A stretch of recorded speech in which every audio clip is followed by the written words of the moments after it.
Hello hi, आप सभी का स्वागत है। आज का जो टॉपिक है आपका करंट अफेयर का, जो कि बहुत इंपॉर्टेंट है। हम लोग यहाँ पर डिस्कशन करेंगे। हम लोग जो है 12 टॉपिक पर बात करेंगे, जो कि मजेदार है और अच्छा है। ये अगर आप एसएससी, रेलवे, बैंक या कोई भी एंट्रेंस एग्जाम की तैयारी करते हो तो यहाँ से आपका मजेदार क्वेश्चन बनने वाला है। एग्जाम बोल्ट आपका जो है बेहतर परफॉर्मेंस करने के लिए अब उभर रहा है, बस आपका सपोर्ट की जरूरत है। मैं आपको डिस्कशन कर दूं कि मैं आपको क्या पढ़ाने वाला हूँ, यहाँ पे क्या समझाने वाला हूँ। यहाँ पे देखेंगे करंट अफेयर आप, जैसे कि टॉपिक आप देख सकते हैं। हम लोग बात करने वाले हैं एपेडा के बारे में। ठीक है, हम लोग बात करने वाले हैं। ठीक है, तिमोर लेस्ते जो पूर्व राष्ट्रपति थे, इनके बारे में बात करने वाले हैं। और यूएस और ईरान के बीच में जो समझौता हुआ था उसके बीच में बात करने वाले हैं आपका।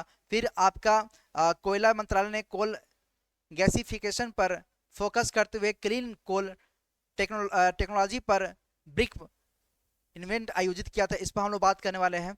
और नेक्स्ट पॉइंट आपका भारत जुताई 2026 में भारत भारत जुताई 2026 में index of services products ISP शुरू करेगा, इसके बारे में बात करने वाले हैं।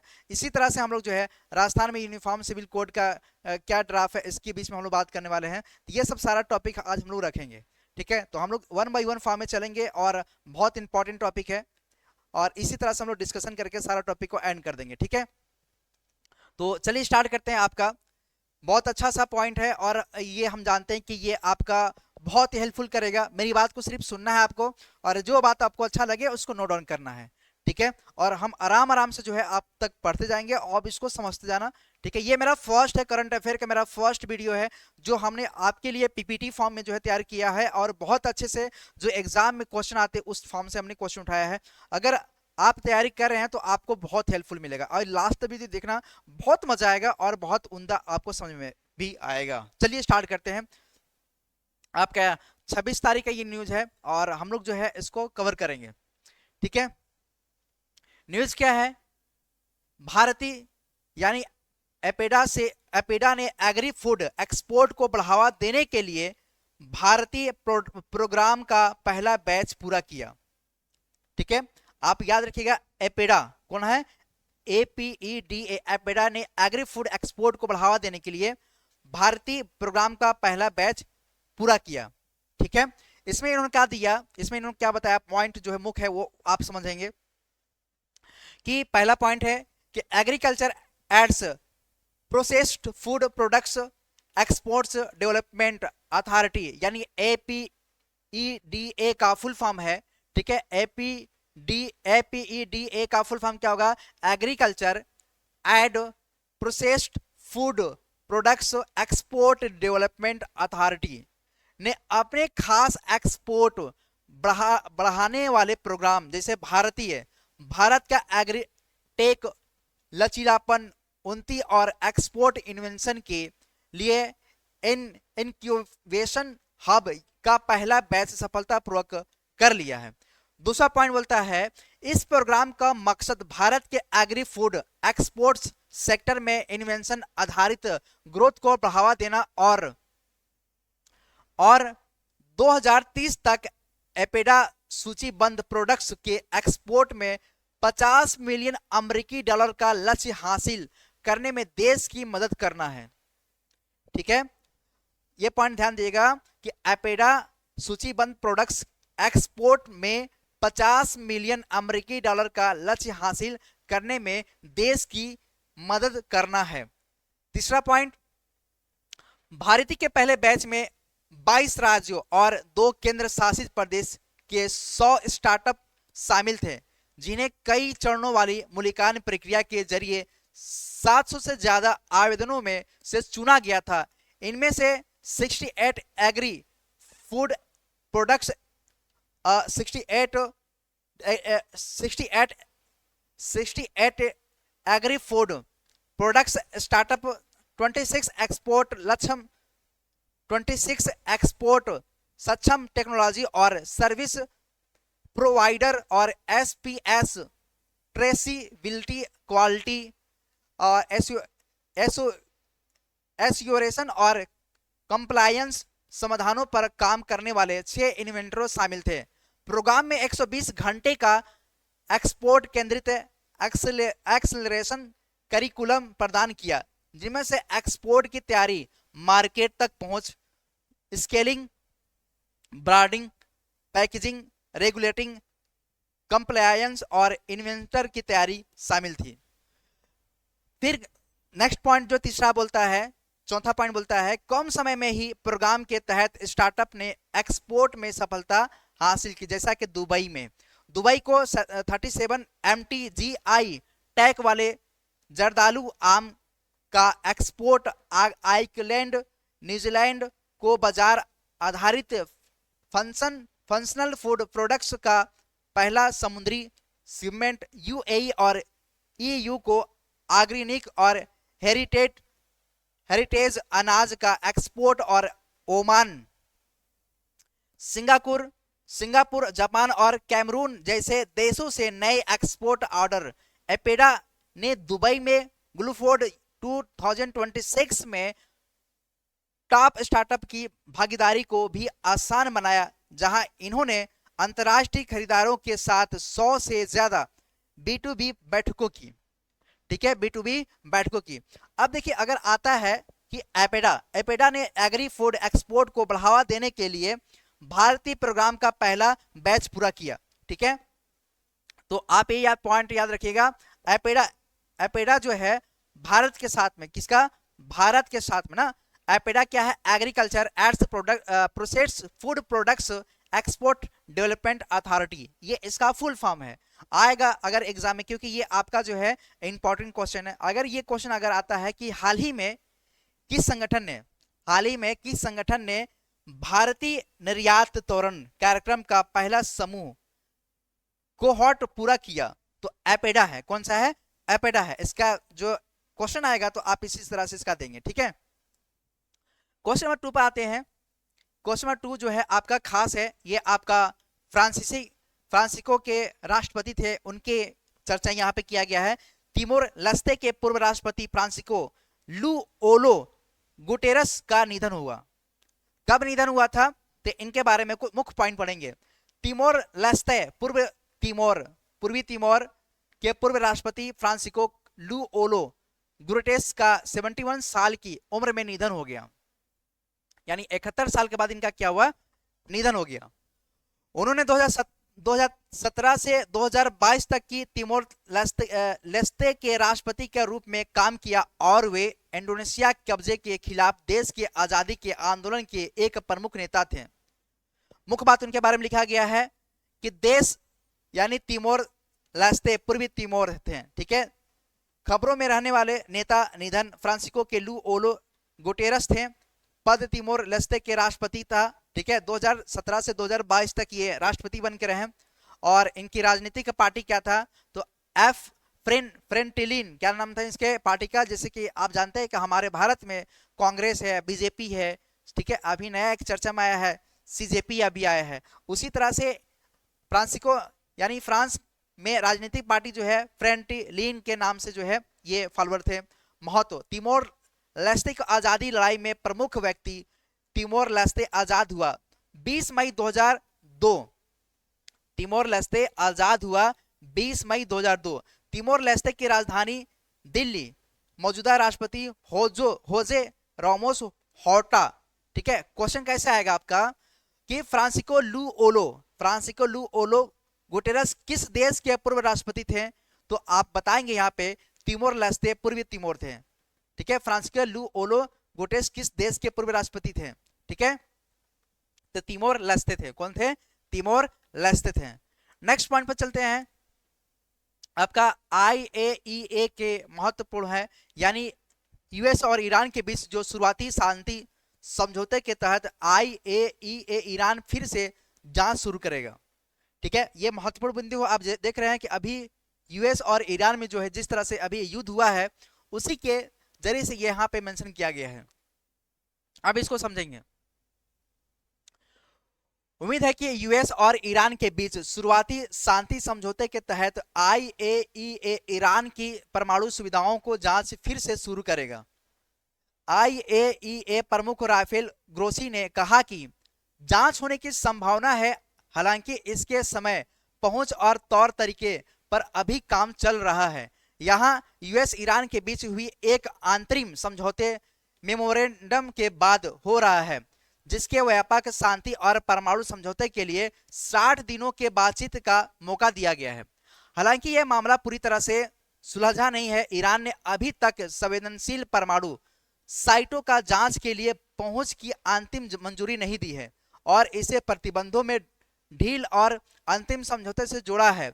यह घटनाक्रम पश्चिम एशिया परमाणु कूटनीति, परमाणु प्रसार को रोकने, नॉन प्रोलिफरेशन और आईएई के भूमिका के संदर्भ में यूपीएससी के लिए यह बहुत महत्वपूर्ण प्रश्न है। आपसे पूछेगा यूपीएससी में आईईए, आपका आईएईए पूछेगा इसके बारे में, तो आप इसका जवाब देंगे। ठीक है, इसमें जो बातचीत है ईरान के बीच में जो अभी तो है शांतिपूर्ण जो है पूरी तरह से समझौता नहीं हुआ है। आज 27 है और आज के दिन यानी आज मुहर्रम का समय था, तो उन्होंने क्या किया, अमेरिका ने जो है ईरान पे जो है फिर से जो है बमबारी जो है किया है। एक तरह से बात कर रहा है, दूसरी तरफ से क्या कर रहा है, आप कार्रवाई कर रहा है, मतलब दो मुंह वाला सांप जैसा काम कर रहा है। ठीक है, ईरान जैसे यहाँ पे कुछ मुख्य पॉइंट याद रखेंगे, यहाँ क्यों महत्वपूर्ण है। यह ईरान के परमाणु कार्यक्रम से जुड़ा है, जो कि अंतर्राष्ट्रीय संबंधों और सुरक्षा में एक बार में चर्चा में रहने वाला विषय बना हुआ है। यह वैश्विक परमाणु निगरानी संस्था के रूप में आईएईए की भूमिका को उजागर करता है। यूएस ईरान के बीच शुरुआती संपत्ति के तहत कौन सा अंतर्राष्ट्रीय संगठन ईरान ने परमाणु निरीक्षण फिर से शुरू करने वाला इंटरनेशनल, तो इसका आंसर क्या देंगे, ये आपका जो है आईईए के रूप में जो है इसका फुल फॉर्म होता है आपका इंटरनेशनल एटॉमिक एनर्जी एजेंसी। क्या याद रखेंगे, आईएईए का फुल फॉर्म क्या होगा, इंटरनेशनल एटॉमिक एनर्जी एजेंसी। ठीक है, यूएस ईरान के बीच शुरुआती सहमति के तहत कौन सा अंतरराष्ट्रीय संगठन ईरान में परमाणु निरीक्षण फिर से शुरू करने वाला है, तो आईएईए है। कौन सा है, आईएईए। ठीक है, इंटरनेशनल एटॉमिक एनर्जी और आपका एजेंसी। ठीक है, नेक्स्ट पॉइंट पाएंगे, ये आपका कोयला मंत्रालय ने कोल गैसिफिकेशन पर फोकस करते हुए क्लीन कोल टेक्नोलॉजी पर ब्रिक्स इवेंट आयोजित किया। अब इसका जो है मुख्य उद्देश्य क्या है, मुख्य पॉइंट क्या है, उसको समझेंगे कि जो कोयला मंत्रालय ने क्या है, कोयला मंत्रालय ने हरियाणा में गुरुग्राम में क्लीन कोल टेक्नोलॉजी पर ब्रिक्स का एक साइड इवेंट आयोजित किया, जिसमें कोल गैसिफिकेशन, कोयले से गैस बनाने की प्रक्रिया पर खास ध्यान दिया गया। इस इवेंट में वरिष्ठ सरकारी अधिकारी, सार्वजनिक क्षेत्र के उद्योग प्रतिनिधि, टेक्नोलॉजी प्रोवाइडर और रूस, एथियोपिया और यूएई ने से आए ब्रिक्स प्रतिनिधिमंडल शामिल हुए। नेक्स्ट पॉइंट, कोल गैसिफिकेशन कोयले को सीन गैस, किस गैस, सीन गैस, सिंथेसिस गैस में बदलता है, जिसका इस्तेमाल अमोनिया, मेथनॉल, हाइड्रोजन, सिंथेटिक ईंधन, DRI, direct reduced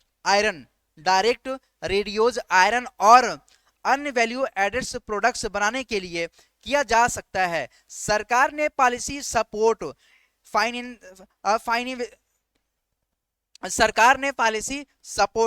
financial stative कोयले की पक्की सप्लाई और अलग अलग मंत्रालय के बीच तालमेल के जरिए 2030 तक 100 मिलियन टन कोयले का गैसिफिकेशन करने के अपने लक्ष्य को दोहराया। भेल जिंदल स्टील लिमिटेड, ग्रेडा एनर्जी, ईस्टर्न कोलफील्ड्स लिमिटेड और कोल इंडिया लिमिटेड ने कोल गैसिफिकेशन टेक्नोलॉजी और प्रोडक्ट्स पर प्रेजेंटल दिया।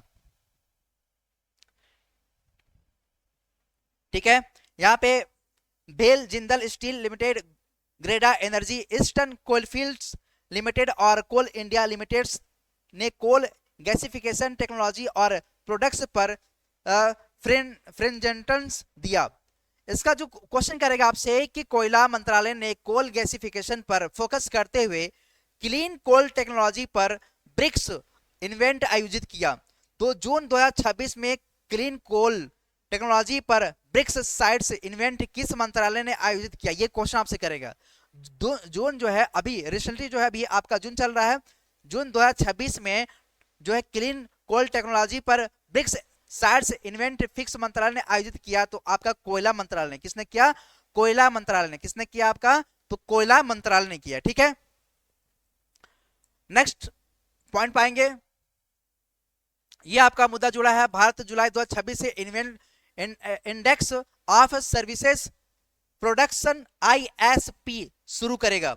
इसका अगर हम लोग बात करेंगे तो यहाँ पे क्या है, सांख्यिकी और कार्यक्रम कार्यान्वयन मंत्रालय MOSPI 14 जुलाई 2026 से भारत का पहला मानसिक इंडेक्स और of services production ISP launch करेगा। ISP index of industrial production IIP की तहत की सर्विस सेक्टर के लिए काम करेगा और सर्विस सेक्टर के आउटपुट में होने वाले अल्पकाल्पनिक बदलावों पर नजर रखेगा। सर्विस सेक्टर भारत के ग्रास वैल्यू एडेड GVA में 50% से ज्यादा का योगदान देता है।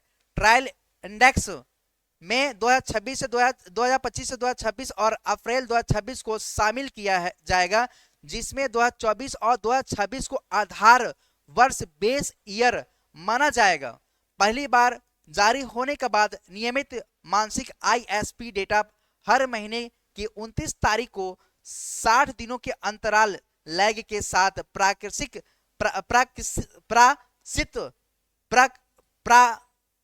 प्रकाशित किया जाएगा। नियमित मानसिक ISP डेटा हर महीने की 29 तारीख को 60 दिनों का अंतराल लैग के साथ प्रकाशित किया जाएगा। ISP प्रस्ताव के भारत की आधिकारिक सांख्यिकी प्रणाली में लंबे समय से चली आ रही है कमी को पूरा करने के लिए दिया गया है, जहां IIP औद्योगिक उत्पादन का मानसिक माप प्रदान करता है। वहीं सर्विस सेक्टर के लिए कोई तुलनीय उच्च आवृत्ति वाला आधिकारिक इंडेक्स नहीं था, जबकि सर्विस सेक्टर भारत की अर्थव्यवस्था का सबसे बड़ा हिस्सा है। नया इंडेक्स नीति निर्माताओं, अर्थशास्त्रियों, निवेशकों और सरकारी विभागों को व्यापार, परिवहन, बैंकिंग, बीमा, टेलीकॉम, हॉस्पिटैलिटी, रियल एस्टेट, पेशेवर सेवाओं और मनोरंजन जैसी सेवाओं में अल्पकाल्पनिक आर्थिक रुझानों का बेहतर आकलन करने में मदद करेगा। इसे GDP के अनुमान, आर्थिक पूर्वानुमान और नीति निर्माण में सुरक्षा होने की उम्मीद है। ठीक है, इसमें आपसे क्वेश्चन करेगा आपसे कि सर्विस सेक्टर के आउटपुट को ट्रैक करने के लिए भारत जुलाई 2026 में कौन सा नया इकोनॉमिक इंडिकेटर लॉन्च करेगा। तो अभी हमने आपको बताया index of services production ISP, कौन सा है? ISP।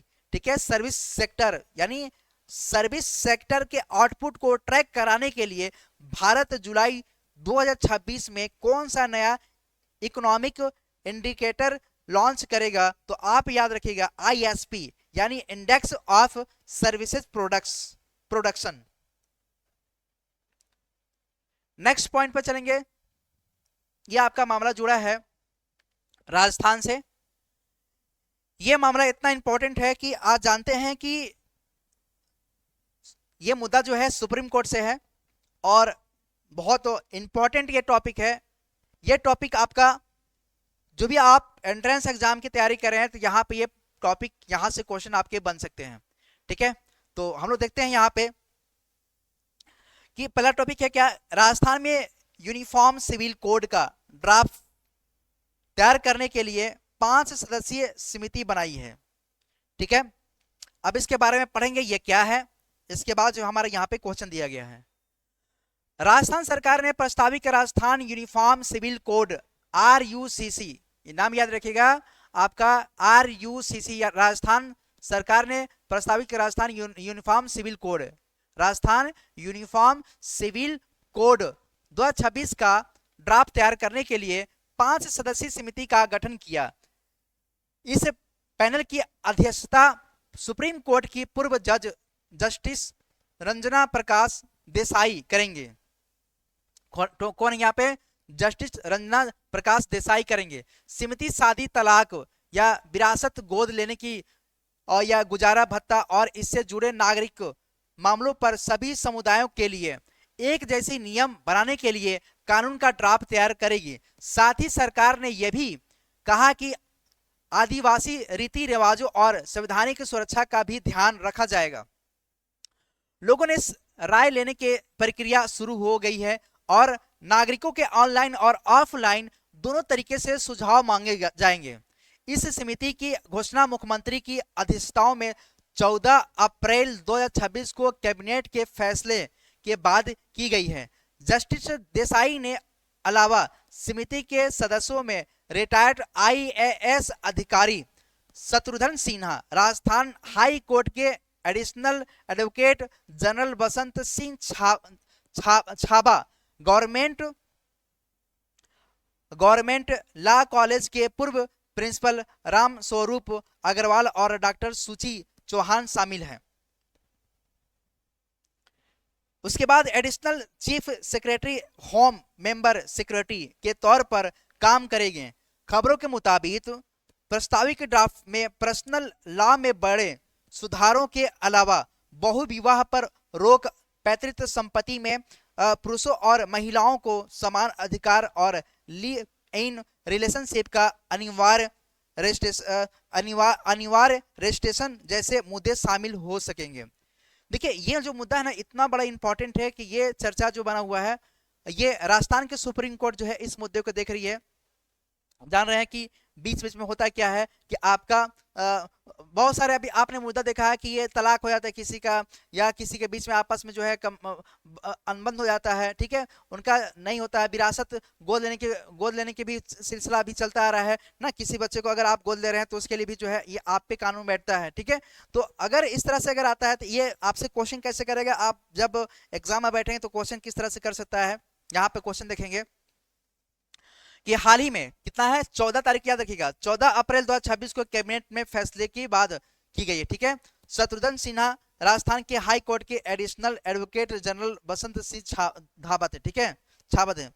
क्वेश्चन कैसे करेगा, हाल ही में किस राज्य ने 2026 में यूनिफॉर्म सिविल कोड का ड्राफ्ट तैयार करने के लिए 5 सदस्यों के एक समिति बनाई, तो वो कौन सा है, तो राजस्थान है। कौन सा है, तो राजस्थान है, याद रहेगा। आपसे पूछेगा RUCC, तो आप याद रखना ये आपका 14 अप्रैल 2026 को ये जो है आपस में बैठक हुई थी और ये फैसला जो है राजस्थान में किया गया था। कहां पे किया गया था, राजस्थान में किया गया था। आगे आते हैं, ये आपका IAF को सितंबर 2026 में भारत में बना पहला एयरबस C295 एयरक्राफ्ट मिलेगा। C295 एयरक्राफ्ट मिलेगा। देखिए ये इस तरह से आएगा तो आपका यहां पे समझेंगे, इसका कुछ मुख्य पॉइंट समझेंगे, फिर क्वेश्चन पाएंगे, ज्यादा बेहतर समझ में आएगा। भारतीय वायुसेना IAF, ठीक है, को सितंबर 2026 में अपना पहला made in India Airbus C295 transport aircraft मिलने वाला है। इसकी डिलीवरी गुजरात के वाडोदरा कहां पे, गुजरात के वाडोदरा में 22 से 23 सितंबर के आसपास होने की उम्मीद है।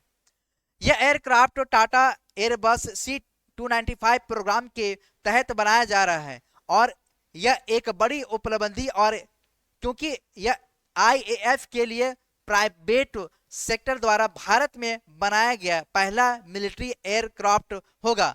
अभी इस एयरक्राफ्ट का फ्लाइट टेस्ट चल रहा है और उम्मीद है कि यह आगरा और वाडोदरा में मौजूद IAF के C295 स्क्वाड्रन में शामिल होगा।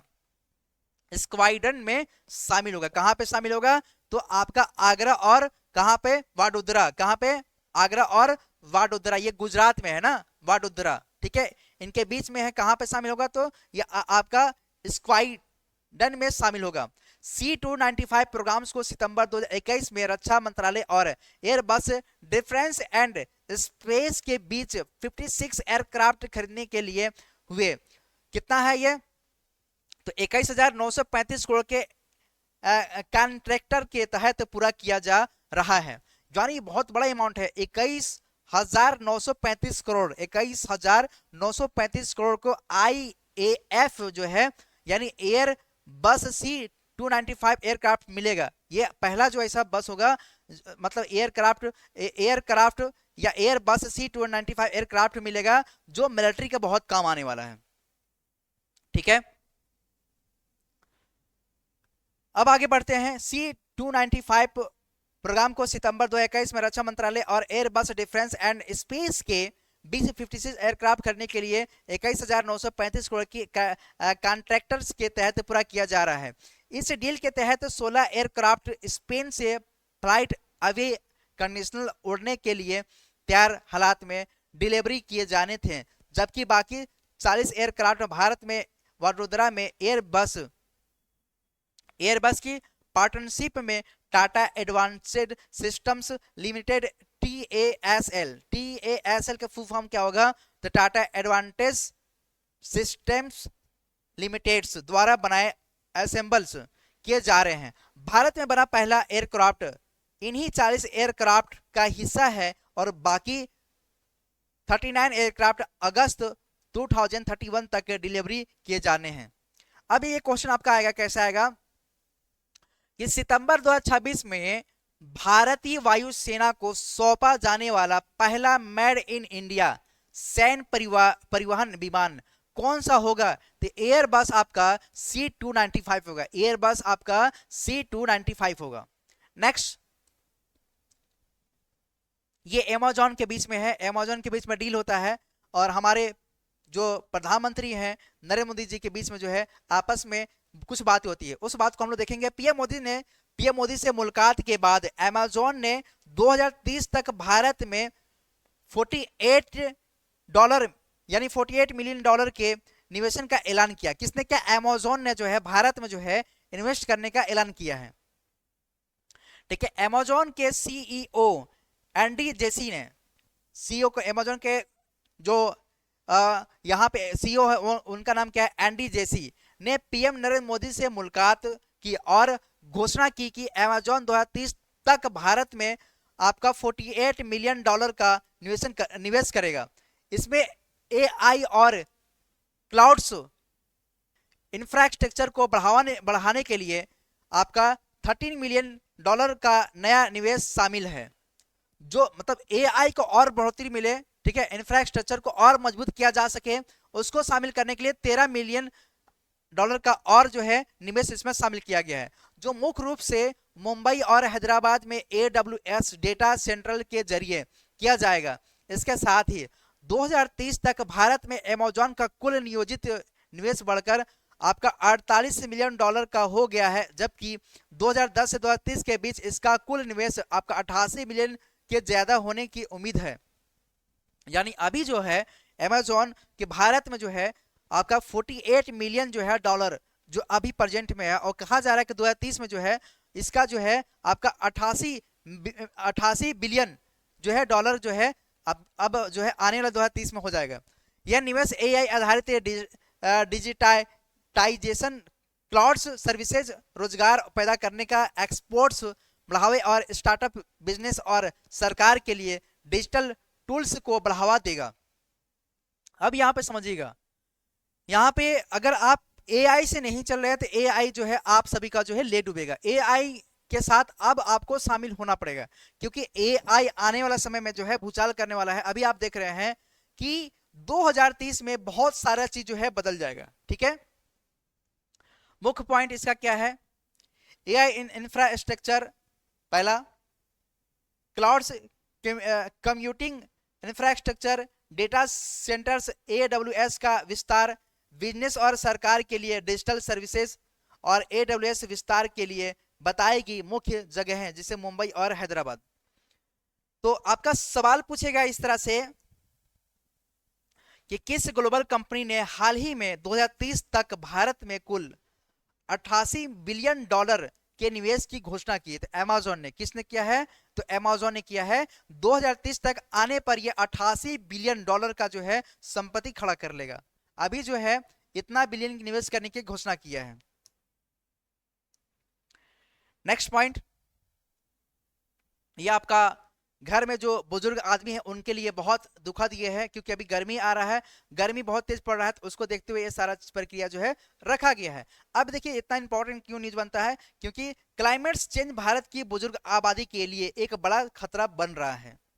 जिस तरह से क्लाइमेट चेंज हो रहा है, ठंडी आ रहा है, गर्मी आ रहा है, गर्मी बहुत तेज बढ़ रहा है, ठीक है। मौसम विभाग ने भी अलर्ट किया है कि आप जो है धूप वगैरह में आप जो है ना चलें, ठीक है। बहुत तरार जो है गर्मी पड़ रहा है, उसको देखते हुए जो है जो साइंटिस्ट है उन्होंने क्या अपनी तरफ से क्लूज निकाला, वो हम लोग पॉइंट समझेंगे।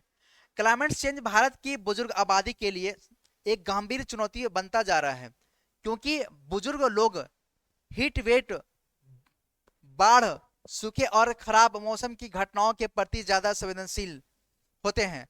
भारत की आबादी तेजी से बढ़ रही होती है। इसी क्लाइमेट अडेप्टेशन पॉलिसी में अब बुजुर्गों की खास जरूरतों का ध्यान रखना होगा। आर्टिकल के मुताबिक तो अभी भारत की आबादी में बुजुर्गों की संख्या लगभग 10% है और 2050 तक यह हिस्सा बढ़कर लगभग 20% होने की उम्मीद है। जैसे जैसे उम्र बढ़ती है, शारीरिक मजबूती कम होती रहती है और पुरानी बीमारियों की बढ़ती है और क्लाइमेट्स के झंझटों को निपटाने की क्षमता कमजोर होती है। बुजुर्गों की ज्यादा खतरा होता है क्योंकि उसमें से कई पुरानी बीमारियों, चलते फिरते में कमी, सोशल आइसोलेशन, इनकम सिक्योरिटी में कमी और कूलिंग, हेल्थ केयर और ट्रांसपोर्ट्स तक की सीमित पहुंच से पीड़ित होते हैं। हीट वेट कार्डियोवैस्कुलर रेस्पिरेटरी और किडनी की बीमारियों की और खराब कर सकती है। बाढ़ और सूखे से खाना, पानी और दवा तक पहुंचने में रुकावट आ सकती है और आपदाएं अक्सर अकेले रहने वाले बुजुर्गों की, विधवाओं और विकलांग लोगों को सबसे ज्यादा प्रभावित करती है। हाल ही में हेल्प इंडिया की एक स्टडी में यह भी पाया गया है कि सर्वे में शामिल 78% बुजुर्गों को पिछले 3 सालों में कम से कम एक बार क्लाइमेट से जुड़े खतरे का सामना करना पड़ा है, जिसे हीट वेट 45% बढ़कर 27% और सूखा 20% सबसे आम है। यानी अब देखिए जिस तरह से क्लाइमेट चेंज होगा तो अभी बहुत मात्रा में जो है आपका भूखमरी भी होगा, क्योंकि अनाज नहीं निकलेंगे, ठीक है। इसी तरह से अगर होगा तो महंगाई बढ़ेंगे, महंगाई चरम सीमा पर पार हो जाएगा, रोजगार नहीं है लोगों के पास में, खाने जीने के लिए जो है जीने खाने के लिए लोगों के पास में पैसे नहीं है, तो आने वाला समय में बहुत भूखमरी होने वाला है, ठीक है। तो इस तरह से हो सकता है। तो नेक्स्ट, अब इसमें जो है क्वेश्चन कैसे बनेगा कि हाल ही में आई हेल्प एज इंडिया की रिपोर्ट के मुताबिक कितने परसेंटेज बुजुर्ग जवाब देने वाले को पिछले 3 सालों में कम से कम एक क्लाइमेट से जुड़े हेड्स का सामना करना पड़ता है? तो आपका इसका आंसर है 78%। कितना? 78%। तो अब इसी प्रकार जो है एक और देखेंगे हम लोग, न्यू FCRA रूल्स। ये क्या है? ये आपका केंद्र ने विदेशी फंड लेने वाले NGOs के लिए FCRA नियम कड़े किए हैं। केंद्र ने विदेश फंड, यानी विदेश से जो फंड आता है उसको लेने के लिए जो एनजीओ के तहत जो है बड़े बड़े फंड जो है बाहर से मंगाते हैं, ठीक है। उसके लिए जो है FCRA नियम कड़े किए हैं। क्या किया इसने? गृह मंत्रालय MHA ने विदेशी योगदान रेगुलेशन एक्ट FCRA 2010 के तहत विदेशी योगदान रेगुलेशन नियम 2011 में बदलाव किया है, जिसे विदेशी योगदान लेने वाले NGO और एसोसिएशन के लिए नियम कड़े हो गए हैं। नए नियमों के तहत FCRA के तहत रजिस्ट्रेशन या रिन्यूअल चाहने वाले संगठनों का अब यह बताना होगा कि विदेशी फंड का इस्तेमाल किन खास मकसदों के लिए किया जाएगा और वे कौन से राज्य यूटीएस होंगे जहां ये गतिविधियों की जाएगी। उन्हें सरकार द्वारा तय 105 मंजूर मकसदों को शेड्यूल में से चुना होगा जिसमें से धार्मिक, एजुकेशन, कल्चर, इकोनॉमिक और सोशल गतिविधियों शामिल हैं।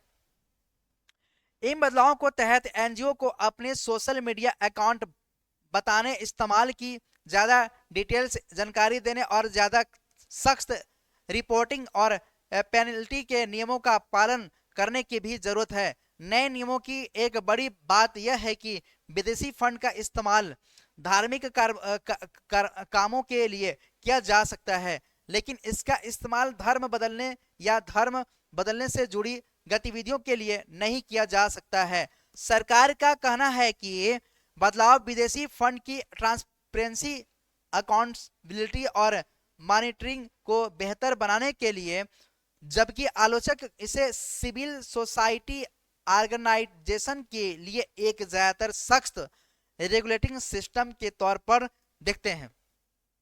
इसका जो क्वेश्चन बनेगा आपसे किस तरह से बनेगा, 2026 के एफसीआरए नियमों में से संशोधन के तहत एनजीओ को अब अपनी गतिविधियों की कितने स्वीकृत उद्देश्यों में से चुननी होगी। तो 105 स्वीकृत उद्देश्यों में से चुनने होंगे, 105 स्वीकृत जो है में से इनको चुनने होंगे। ठीक है, अब आपका इसी तरह से जो है आपका कुछ पॉइंट पर हमने जो है चर्चा किया, इसी तरह से आप जो है पॉइंट पे हम लोग बात करेंगे।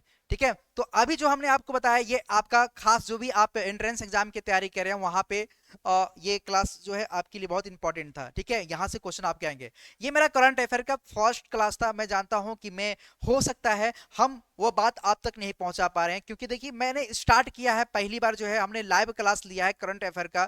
ठीक है, और इससे पहले जो है अगर आप मेरे साथ पढ़ना चाहते हैं तो मेरा जो है प्ले स्टोर पे मेरा ऐप से एग्जाम बोल्ट के नाम पे है, आप इसको डाउनलोड कर लीजिए, क्योंकि अब ऐप्स पे भी बहुत जल्दी जो है मेरा काम स्टार्ट होने वाला है। तो आप जो है एग्जाम बोल्ट इस एप्लीकेशन को जो है आप प्ले स्टोर से डाउनलोड कर लीजिए, ताकि जितना भी हो आपको वहां पर जो है ये जितना भी पीडीएफ है आपको सारा वहीं पे मिल जाएगा।